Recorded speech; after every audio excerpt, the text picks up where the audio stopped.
I lost everything in a single courtroom, my company, my home, even my kids' trust, all handed to my ex-wife Claire and the lawyer she'd been sleeping with.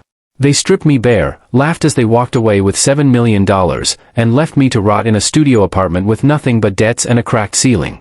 I thought the story ended there, until I found an old passbook my grandfather opened in 1960, buried in a dusty storage box. The moment the banker saw it, his face went pale. That's when I realized the greatest twist of my life had been growing quietly for decades, waiting for me to lose everything. If you want the full truth, every twist, and what I did after that discovery, keep reading each part. Share this story with someone who needs hope. My name is Marcus Vale. I'm 45 years old, and not long ago, I was a man with nearly $7 million in my accounts, a thriving plumbing supply business, a 6-bedroom home, and twins in college who I thought were proud of me. I had worked for 20 years building a business from the ground up. Vale Plumbing and Supply started in a rented garage in East Ridge. I bought parts in bulk, stocked everything contractors needed, and delivered at 5 in the morning if that's what kept them loyal. I believed in work, in effort, in providing. I believed that if I did everything right, everything would stay right. For years, that seemed true. My wife Claire and I raised twins, Mason and Sophia, and I moved the business from that garage into a 12,000 square foot warehouse in Millerton. 30 employees, a fleet of delivery trucks, commercial contracts across 3 states. We made nearly $8 million a year in revenue. By 40, I had almost $7 million in savings and investments. I thought we were living the dream: vacations, a pool, new cars every few years, and tuition paid up front. Claire joined charity boards, country club events, wine tastings, and social circles I never had time for because I was always working. But somewhere along the way, Claire's life became about appearances. Designer clothes, European vacations with friends, lunches that cost more than most people's rents. She talked more about the club's cocktail parties than about our kids. Meanwhile, I was running a business that consumed my days and nights, thinking she understood that everything I did was for her and the twins. Then came the name I didn't know I should fear, Victor Hale. A sleek, polished attorney who handled high-net-worth divorces. Claire introduced him casually during a conversation about a charity gala. His smile didn't reach his eyes. I didn't think twice, that's how stupid I was. Looking back, the signs were there for months. Claire staying out late. Laughing at her phone. Spending more nights in the guest room. Saying I cared more about pipes and fittings than about her. I thought it was stress. I told myself we just needed a vacation. I was wrong. Everything went up in flames on March 14th. It was our anniversary. I left work early, a miracle in itself, and drove home with roses on the passenger seat and reservations at a restaurant we used to love. But when I pulled into the driveway, Victor's black luxury sedan was sitting there, gleaming like a warning. The bedroom curtains were closed though it was broad daylight. And I heard laughter, not awkward laughter, not guilty or surprised. Comfortable, familiar, intimate. I stayed in my truck for 3 hours. I watched Victor walk out of my home buttoning his cuffs, adjusting his tie, and kissing my wife goodbye like he'd been doing it for years. Claire stood in the doorway in a silk robe, waving. When I walked inside later, she looked at me with irritation more than shame. "You're late," she said, turning back to the stove like the day wasn't our anniversary. The next morning, in front of my entire staff, a process server handed me divorce papers. 30 employees watched as my life detonated in my hands. Claire wasn't just leaving, she and Victor accused me of abandonment, emotional abuse, financial manipulation, hidden offshore accounts, and infidelity. Everything in those papers was a lie carefully built by Victor. He had witnesses from the country club set, fabricated bank statements, supposed journals Claire kept detailing abuse that never happened, and a forensic accountant, actually Victor's cousin, willing to testify I'd hidden money. Judge Brennan, a friend of Victor's from golf outings, sided with them on everything. Claire cried at all the right moments. Victor laid out a story so polished it didn't matter that none of it was true. The ruling gutted me. Claire got the business, the house, all savings accounts, both cars, and an inflated support arrangement based on my old income, not the warehouse job I would soon be forced to take. I walked out with nothing but my clothes and a 20-year-old Honda. Victor smirked at me on the courthouse steps. "She deserves better," he said. "And you never saw it coming. Some businessman you turned out to be." Then under his breath, "She's incredible in bed, by the way." I didn't punch him. I should have. Instead, I moved into a $750 studio on Belmont Avenue with thin walls, peeling paint, and a permanent smell of mildew. I worked nights unloading trucks at a warehouse. My wages were garnished so heavily I barely had money for groceries. People avoided me in public, former contractors, former employees, even friends who once trusted me. My twins wouldn't answer my calls. Claire had shown them forged bank statements and photos to prove I was a liar and a cheat. It was like being erased. Weeks later, exhausted and numb, I decided to go through the storage unit I'd kept under my father's old name. Inside were boxes of his belongings, old tools, photo albums, and a shoebox labeled Important Papers. Inside that box was a yellowed savings passbook from 1960. The account name, Marcus Walter Vale, written in faded ink. The opening deposit was $50. A note was clipped to it in my grandfather's handwriting. For my grandson. Do not touch except in dire need. Walter Miles. At first, I almost laughed. Dire need? I was living in moldy exile, broke, humiliated, and forgotten. But I doubted $50 would fix anything. Still, something in me said to check. I drove to Central Union Bank, where First Central Trust had merged decades ago. The teller, Patricia, looked confused. She typed. Frowned. Typed again. Then her face went white. She fetched the branch manager, Theodore Grant, a man who handled the passbook like it might explode. Mr. Vale, he said, voice trembling, we need to discuss this privately. I followed him, confused, tired, expecting nothing. I was wrong. When he turned the screen toward me, the breath left my body. The number wasn't real. It couldn't be. Yet it was. And that was only the beginning. The screen looked like it belonged in someone else's life. Someone smarter, luckier, someone untouched by betrayal. My eyes kept counting the digits over and over, trying to convince myself I wasn't imagining it.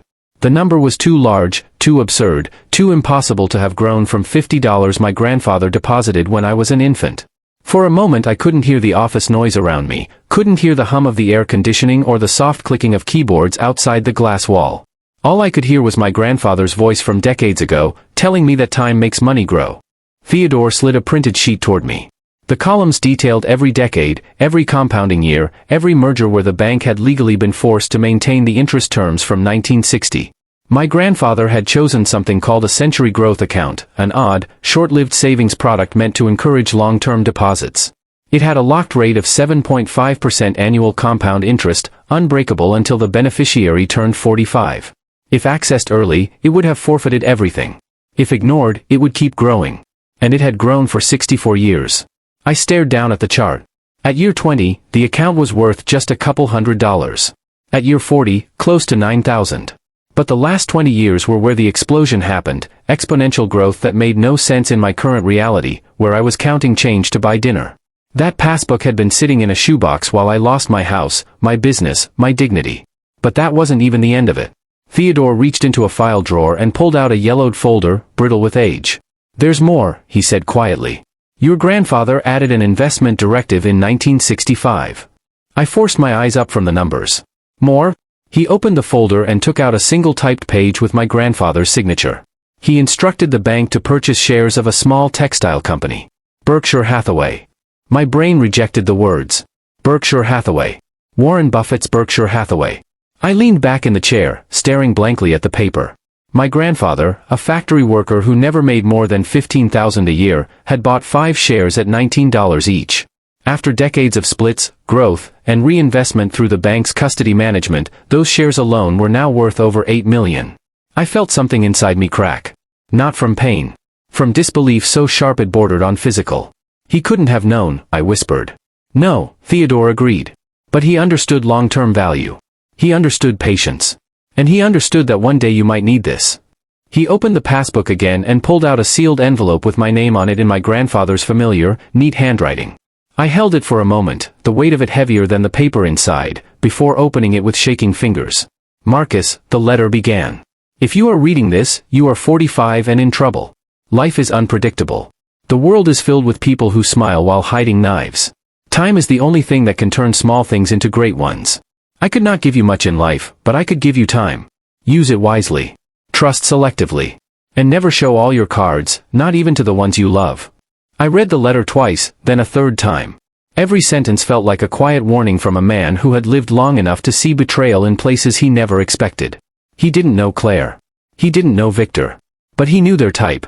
And somehow, across 6 decades, he had sent me a lifeline. The irony hit hard. Claire and Victor had spent months tearing apart my accounts, hiring forensic accountants, accusing me of hiding money. They presented fabricated statements showing offshore transfers. They accused me of financial manipulation. They swore I was deceitful. And all the while, the one fortune I had, the one thing that could have changed everything, was legally invisible. They didn't even know where to look. If Claire had found the account and tried to access it early, she would have destroyed it completely. She had been inches from ruining the very thing she didn't know existed. I sat in Theodore's office for a long time. When I finally stood, my legs were unsteady.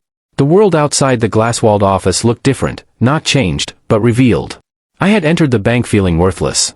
I was leaving with more than money. I was leaving with something nobody had given me in months: leverage. Theodore cleared his throat. Marcus, before you go, you should know, this fortune can be life-changing. But it can also be dangerous. People may try to manipulate you again. I'd advise discretion. Don't worry, I said quietly. I've learned that lesson better than most. I walked out of the bank like a ghost drifting through a world that no longer knew who I was. I passed a couple arguing at the ATM, an older man waiting in line, a mother carrying a toddler. Ordinary people. People who assumed I was ordinary, too. No one looked twice. Nobody knew the number sitting inside my new private account. I didn't tell anyone. Not Tommy, not my kids, not a single soul from my old life. Instead, I went back to the studio and sat on the stained carpet with the letter in my hands. The cheap refrigerator hummed. The upstairs neighbor dropped something heavy. A baby cried. Cars passed the window. And for the first time since losing everything, I felt still. Not angry. Not bitter. Just quietly aware that I had been handed something sacred, not because it was money, but because it came from someone who believed in me long before anyone else did. I spent a week pretending nothing had changed. Went to work. Ate ramen. Answered no calls from unknown numbers. Kept the passbook locked under the mattress.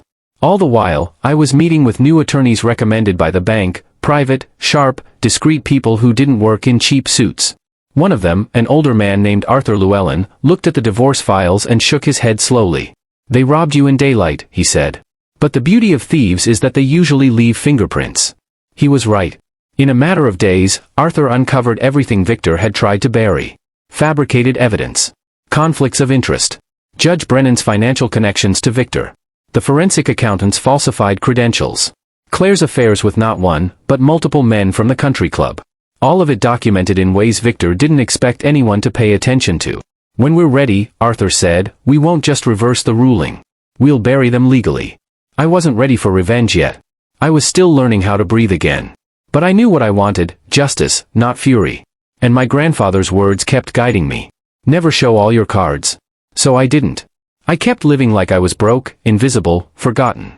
Meanwhile, the future was quietly assembling itself behind the scenes, piece by deliberate piece. What happened next, when the arrests came, when my kids confronted the truth, when Claire begged for forgiveness, all of that came later.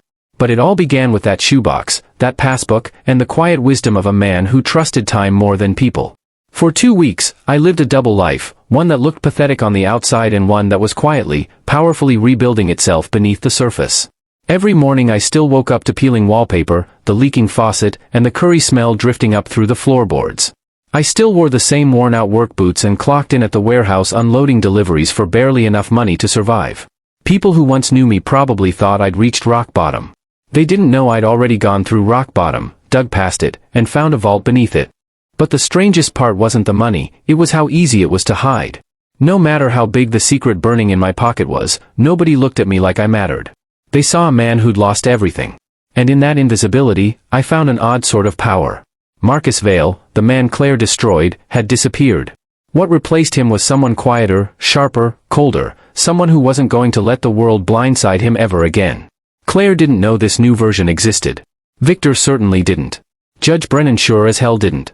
They all imagined I was stumbling around, licking my wounds, too crushed to fight back. And that was exactly what I wanted them to believe. One night, around midnight, I sat on the edge of my creaking studio bed scrolling through messages I couldn't bring myself to answer. Tommy had texted 3 times, asking if I was okay. Mason and Sophia hadn't contacted me since the divorce. I didn't blame them. Victor had fed them forged bank documents showing secret Cayman accounts, fake photos of me with women I'd never met, and voice messages edited to make me sound unhinged. Claire had made sure I looked like the villain. But kids believe what they're shown. And Victor was very good at showing. I hoped one day they'd see the truth. But I wasn't going to force it. Not yet. The next morning, Arthur called. "It's time," he said simply. That one sentence snapped something inside me. I grabbed the folder he'd given me, the thick stack of evidence he'd compiled, and drove to his office downtown. His building stood like a black glass monolith against the winter sky. Inside, Arthur waited with a calmness only lifelong predators possess. He slid a list across the table toward me.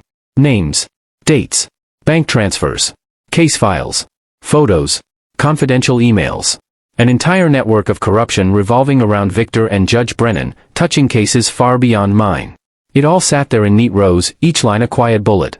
Marcus, Arthur said, tapping a finger on the list, this isn't just the reversal of a divorce. This is criminal misconduct, fraud, racketeering, perjury, and judicial corruption. Will they go to prison? I asked. If the DA cares about his job, absolutely. Arthur spent the next hour walking me through every detail, the planned sequence of filings, the timing, the agencies involved. The meticulous precision of it made Victor's earlier smugness feel almost funny in hindsight. He truly had no idea who he was dealing with. And then Arthur added, they targeted the wrong man. People like Claire and Victor always underestimate the quiet ones. I didn't respond. But I felt something settle inside me, something steady and cold. The following week unfolded with an eerie calm. I kept going to work. I kept eating cheap noodles. I stayed quiet, invisible. Meanwhile, Arthur unleashed chaos behind the scenes. He filed judicial misconduct complaints, bar association reports, federal racketeering allegations, and fraud petitions. He submitted a motion to overturn the divorce ruling citing fabricated evidence, conflict of interest, and witness tampering. The whole legal system shuddered like someone had dropped a grenade inside it. It didn't take long before the fuse reached the end. On a Tuesday morning, 2 minutes before my shift ended, my phone buzzed. It was Arthur. Turn on the news.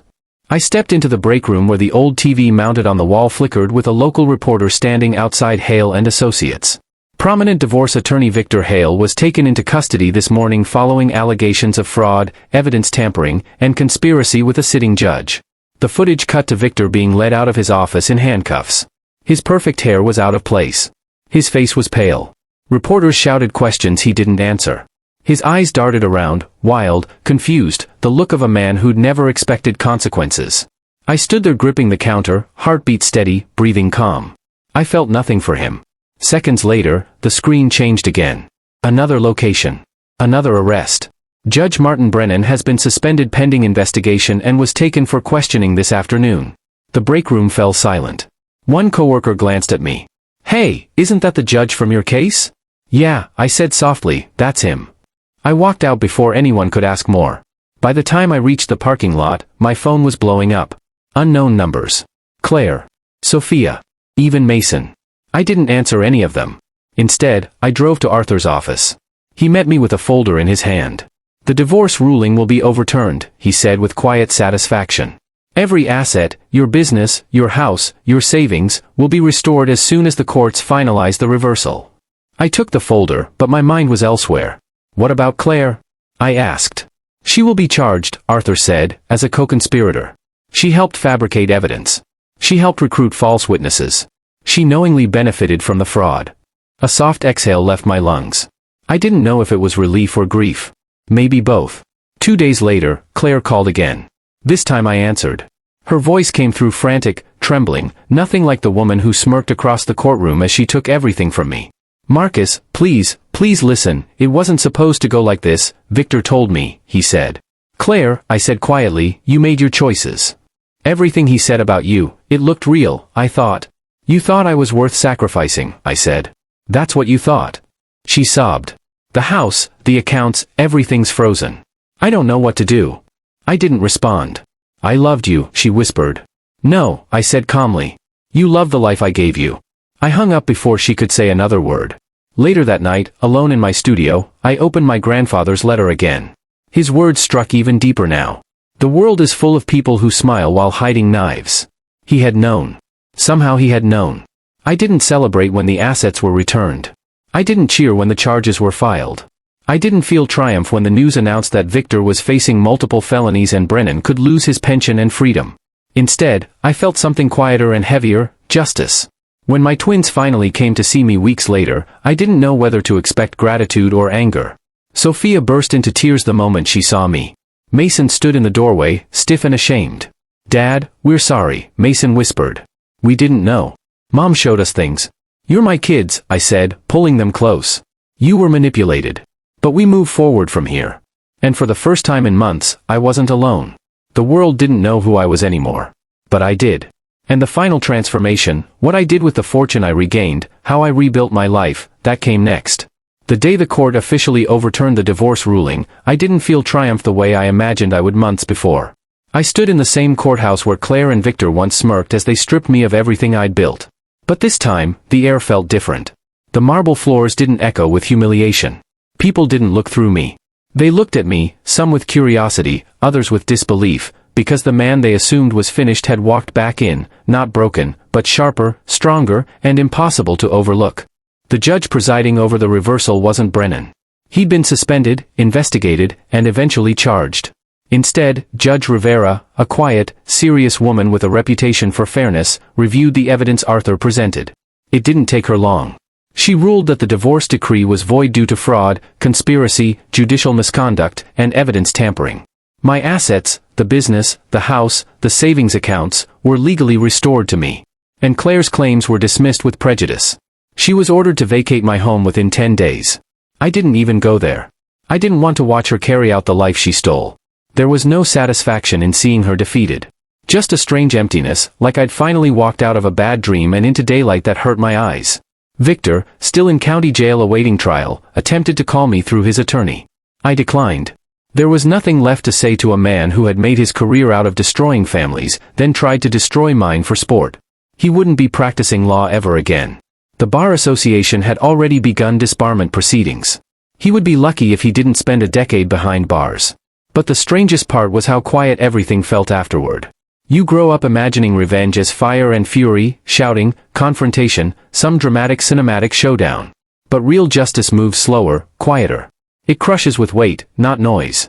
It walks into the room with paperwork, not fists. It destroys reputations with records, not rumors. I didn't celebrate. I just breathed easier. When I moved out of that studio, I didn't return to the big house right away. Instead, I rented a small, modest 3-bedroom on Briarwood Lane, not fancy, not impressive, but peaceful in a way my old mansion never was. The kind of place where the walls didn't feel like they were holding secrets. The kind of place where a man could start over without the pressure to prove anything. Tommy helped me move. He cried when he hugged me, big, messy tears from a grown man who'd spent months pretending he didn't still care about his brother. "I'm sorry," he kept saying. "I wanted to defend you, but Claire had me under her thumb. I had to protect my family." "You did what you had to do," I told him. "We're here now." The business, though legally mine again, held too many memories I didn't want anymore. Too many echoes of Claire's voice, too many rooms where Victor once strutted through during meetings, too many ghosts. So 6 months after the reversal, I sold Vale Plumbing and Supply to a construction company that appreciated its value and reputation. They paid $12 million for it, a fraction of what it would earn them in the coming years, but it was a clean cut. And I needed clean. The combination of the sale and my grandfather's compounded account gave me a level of financial stability I couldn't have imagined 12 months earlier when I was counting loose change for groceries. But instead of diving into luxury or trying to rebuild the image of the man I used to be, I found myself thinking more about my grandfather, about the quiet strength he carried, the humility, the patience. He had managed to turn $50 into nearly $13 million without ever bragging, without ever flaunting, without ever demanding recognition. He lived small so the next generation could live bigger. I couldn't waste that. So I created something new, the Walter Vale Foundation, named after him. Its purpose wasn't flashy. No billboards. No galas. No photo shoots. It focused on something simple but critical, teaching working-class families about financial literacy, compound interest, long-term investing, and how even tiny consistent investments over decades could change everything. I taught classes myself at the community center twice a month. Working parents, teenagers, retirees, young couples, all sitting at foldable tables while I explained compound interest with a whiteboard and the story of a factory worker who changed his grandson's future with $50 and 64 years of patience. I didn't mention the betrayal in those classes. I didn't mention Claire or Victor or the courtroom. Instead, I talked about how time was a force more powerful than luck, more reliable than greed, more stable than any market. You don't need a miracle, I would tell them. You need patience. Wealth is built quietly, the same way trust is rebuilt, slowly, deliberately, a little at a time. By our 5th month, the foundation had helped 300 families open their first investment accounts.